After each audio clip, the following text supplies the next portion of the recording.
Good morning. Today's Monday, December 6th. We're bringing you the latest news making headlines to help start your day. Starting today, new COVID restrictions are in place for international travelers. That comes as the first case of the Omicron variant is found here in Georgia. Our Tori Cooper is live at the airport where international travelers are arriving to stricter rules. She starts our coverage in today's Morning News Rewind.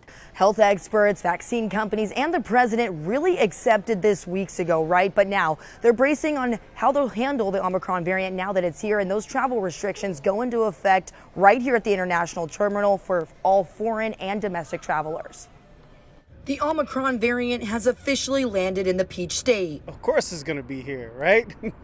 it's like Christmas is coming. Omicron is coming. Georgia health officials say the person recently traveled from South Africa and has mild symptoms. On Friday, the health department was notified about the Georgia resident who is currently in New Jersey who tested positive for the Omicron variant. There are 5 key actions that I want to see us take this winter. As of this morning, all travelers coming to the U.S. must undergo a COVID-19 test within 24 hours of their departure. Previously, they had to be tested within 3 days of their flight.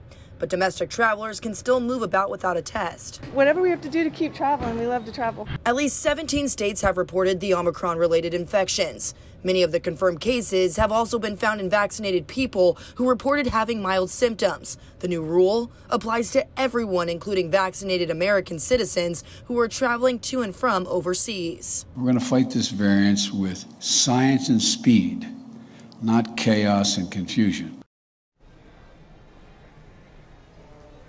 Now, as promised, I just checked in with some international travelers heading to Jamaica to see if they have any arrangements in place for how they plan to get tested so that they can get back into the country. And they told me, as of right now, they really are just depending on their hotel to provide those accommodations for them. And otherwise, they're going to have to look elsewhere. But coming up in our next half hour, I had a chance to speak with, we had a chance to speak with Dr. Fauci as well as the World Health Organization about how severe this may get right here in the U.S. Reporting live from Atlanta Hartsfield Jackson International Airport, I'm Tori Cooper, CBS 46 News. All right, Tori, thank you. A new preliminary study on the Omicron variant shows it's likely to have the same genetic material as another virus that causes the common cold. Researchers say if this preliminary study is accurate, it could mean that Omicron is more contagious.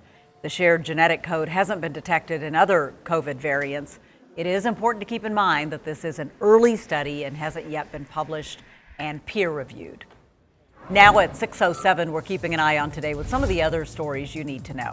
We're still waiting to learn the name of the man shot and killed by police after he allegedly opened fire in Morrow. Clayton County Police say officers were responding to a dispute between neighbors on Maddox Road yesterday. While officers spoke with one neighbor, another man walked over to them yelling. They say he then went back into his home, brought out a gun, and shot around before turning toward the officers with the gun. Police opened fire, and the man later died at the hospital. Today, a public visitation is set for a Clayton County officer who was killed while responding to a domestic violence call. You can pay your respects to fallen officer Henry Laxon from 4 to 8 at the First Baptist Church of Jonesboro. His funeral is tomorrow at noon. 2 women and the suspect were killed in that incident. A triple shooting suspect is now in custody. Niall Lewis is charged with aggravated assault. Lewis is suspected of shooting 3 men, including a security guard who tried to intervene after hearing gunfire. The victims are expected to survive. Atlanta police are trying to track down the suspects who stole a food truck. Surveillance video posted by Creole Orleans Catering shows somebody driving off with the truck last week. It was parked at the Greenbrier Mall. The company is now asking for the thieves to return that truck immediately. And the Georgia Bulldogs are in the college football playoff despite losing to Bama in the SEC championship game. The playoff selection committee ranked Georgia 3rd behind Alabama and Michigan. Cincinnati rounded out the top 4. The rankings mean that Georgia will play Michigan in the Orange Bowl. Bama will play Cincy. Both games are on New Year's Eve. And that's good news for UGA fans. And now for shoppers, we got some good news. Now that December is here, more people will likely be heading to and making trips to the stores to prepare for the holidays. But you know what? If you haven't done your shopping just yet, you may be in for a little bit of a shock because there are some empty shelves out there because of the supply chain issue. Our Brooks Baptiste is taking a look at which items and popular gifts could be pretty tough to find this year. Absolutely, guys. Yes, this is not the season to wait until the last minute because, when we go to stores, we hope to see shelves that look just like this, right? But in the last few months, check this out. This is what people are seeing. Half of Americans say they've seen empty shelves when trying to find some wanted items, and retailers say that this site likely isn't going anywhere anytime soon. So let's take a look at some of those gifts for your little ones that may be hard to find this holiday season. Supposedly high-tech pets are popular this year, but because of the nation's chip shortage, shoppers may struggle to find items like this, Moji, and this is that lovable Labradoodle that responds to voice commands. Also because of the chip shortage, it continues to affect iPhone production right now. So if iPhone 13, is on the kids' list, that may be something that you struggle to find. And tiny TV classics, which are, these mini televisions that play classic shows and movies, they're likely going to be hard to find on shelves as well. But this may be the part that hurt me the most, okay? Grocery stores struggling to keep frozen baked goods in stock. And if you're having a holiday party, there's a 15% chance you won't find cookies or crackers. Yes, bottom line. This is the bottom line. Retailers recommend ordering your Christmas gifts as early as possible. It's already kind of late, but we're not judging you. And experts say that you can expect manufacturers to deal with product shortages for at least another 6 months. Guys, I'm guilty of this. I wait until the last minute, but I think this year I've got to tighten up. I got a tip. Instead of buying gifts then this year, why don't we all just write handwritten notes? And share the love. Tracy, we won't have a choice because they're not going to be able to find anything, but I like that That's idea. about right. Or, make cookies yourself instead of buying them at the store. That's anyway, right. Thanks, Brooks. We're learning new details this morning about the teen charged with killing classmates in a Michigan school shooting. Over the weekend, his parents were also arrested. James and Jennifer Crumbly are charged with involuntary manslaughter when they didn't show up to court on Friday. Police found them hiding in a Detroit art studio. The couple claims they weren't running away. The Crumblies are accused of purchasing the gun their son Ethan allegedly used to kill 4 classmates and injure 7 others. And it comes as the school district is facing questions about what administrators knew before the shooting. I don't know that anybody will feel safe sending their kids back to school until they know exactly what happened here.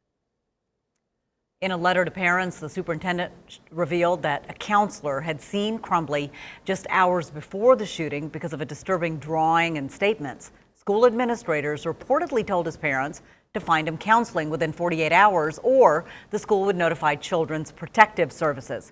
Administrators then tried to send Ethan home, but his parents refused to do all of that and left the meeting. Consumer alert this morning. Honda is recalling nearly 725,000 SUVs over a problem with the hood. Officials say the hoods could open while driving. The recall is for 2019 Honda Passports, 2016 through 2019 Honda Pilots, and 2017 through 2020 Honda Ridgelines. Luckily, no accidents or injuries have been reported. Owners of these vehicles should receive a notice by mid-January. Honda says it won't charge for repairs. Turning to politics now, and the race for governor of Georgia is about to heat up even more. A big-name fellow Republican is expected to announce as early as today that he's going to try to unseat Governor Brian Kemp. CBS 46's Rebecca Schramm is joining us live from the state capitol. Rebecca, we're talking about former U.S. Senator David Perdue, who was an ally of Governor Kemp. Yeah, not anymore, Gervier. We're getting word that Perdue could make his announcement in the form of a video. We'll certainly be watching for that. But just brace yourself. The race for governor is about to get ugly in the Republican Party.